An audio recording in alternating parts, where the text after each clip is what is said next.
I've seen guys try to guard him, tough guys, great defense, bump him and everything. And he just wanted to do it to everyone. Literally, if you was the worst player on the team, he wanted to kill you also on the court. What was it like the first time you had to guard him? My first time guarding Kobe, I was 15, 14. I was playing with Shaheen Holloway and Shamgar Wells for Coach Kevin Jackson in Providence. And I remember everybody saying this is the next Grant Hill. And I remember he had about 32 in the first 3 quarters. And I think, my brother Sham and everybody was guarding him. And then I got in the game and I started to guard him. And I told him this, but he said he didn't remember. I think he had about 6 points on me, but he said he gave me 40. So.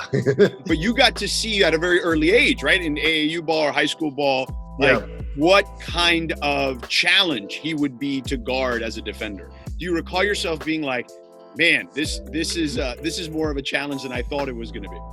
Not more of a challenge, I mean, I was one of the most fearless killers. So a killer is not really looking at anyone as a challenge. I never look at anyone as a challenge. Now, the numbers would say different, and that's okay. But internally, I never looked at anyone as a challenge. It's just a mindset you gotta have. You gotta feel like you're the best.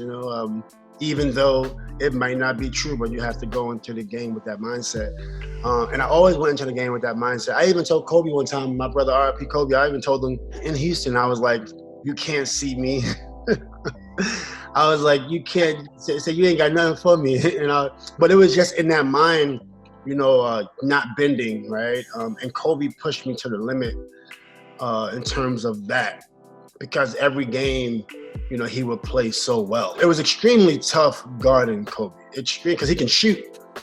He can shoot, and then he can also just drive, and he was strong, mid-range, extremely intelligent. It was really hard guarding him.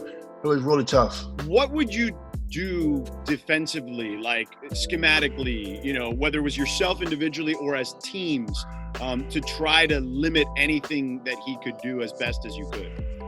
Well, for me personally, I always had the upper hand on defense.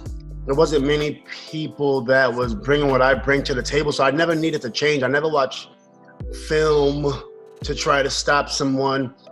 Either you was going to give me 40 or you wasn't. It was that simple. I played against guys who wasn't as mentally focused and just wouldn't even play in the game. But, Kobe was the guy that he wanted to play. And then in practice, that's where we got a chance to really, see each other a lot. And that was fun.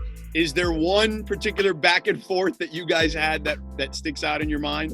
We had a lot. We had a lot of them. And that's how we kind of became friends, because I never ever seen Kobe off the court in my life. But we became kind of friends on the court. We would just talk when we see each other, because he knew I was bringing it and he liked it. And when we got into on the same team, we just saw eye to eye. It was more like a mutual respect. He loves the game so much, and that's why I appreciate him so much, because we can see eye to eye as brothers just from how we compete, the language of competition. It's really interesting how we clicked. Clearly, the whole Mamba mentality thing, part of it was, he took no prisoners, right? Like, do you recall like a moment in practice where some guy, one of your teammates, got the brunt of like one of his tongue lashings or one of his just kind of episodes where he was just going to show somebody what he was made of? Well, he needed to find something to motivate him every day. So he's coming into practice. He's the best, and he has to bring it out you.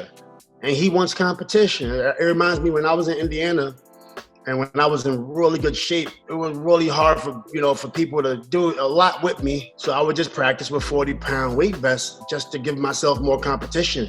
Sometimes I practice with the ankle weights. That's what Kobe was doing. He wants you to feel so disrespected where you're gonna give your 100%. One would say it was too much. Not me. That championship team, he didn't have to say much. But it was certain guys that he wanted them to be ready. Even guys like Sasha, he was always on Sasha, because you got to think about it. Guys are not even playing. Guys on the bench.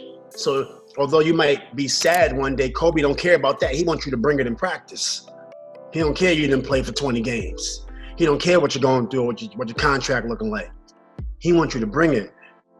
So sometimes it could be overwhelming, but I always thought it was coming from, the right place. In that series where you guys won against Boston, obviously you had that tremendous run in Game 7. You had a great Game 7. As you were watching him go through maybe the offensive struggles, like do you remember what like his messaging was during that game while you were trying to make that comeback and claw your way back? Kobe is more of an action person, action items, what we doing right now.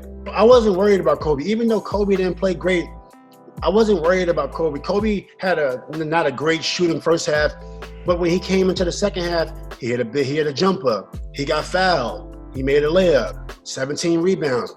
He made a great pass to me, right? Kobe played great. I wasn't worried about Kobe. Kobe was giving maximum effort. And when you think about this Boston series, he's being guarded by Paul Pierce, Tony Allen, Ray Allen. This is a great defensive team. So what Kobe did was say, I'm just going to give balls out effort, and then it translated to his legs was a little tired. A lot of his shots were short. The game was only 83-79. That was a low scoring game. So with that being said, he did so much of the intangibles, that kind of covered up for anything else.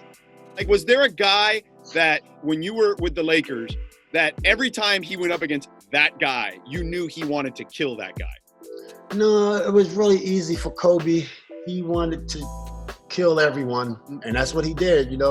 I've seen guys try to guard him, tough guys, great defense, bump him and everything, and he just wanted to do it to everyone. Literally, if you was the worst player on the team, he wanted to kill you also on the court. He's like kind of like Matt Barnes and Steve Jackson, and Johnny Salmons, where I always want to guard the best player. And Kobe would also take the challenge. I want to guard the best player. That didn't happen much, but guys like, his brother Dwayne Wade, his brother LeBron James, those games, he was like, I want to guard him a little bit. So he always wanted to take, even sometimes Durant. But, those guys kind of tall, and LeBron was kind of big, so sometimes I had to guard LeBron, but he always wanted those challenges all the time, and without blinking an eye. Thanks for watching ESPN on YouTube. For live streaming sports and premium content, subscribe to ESPN+.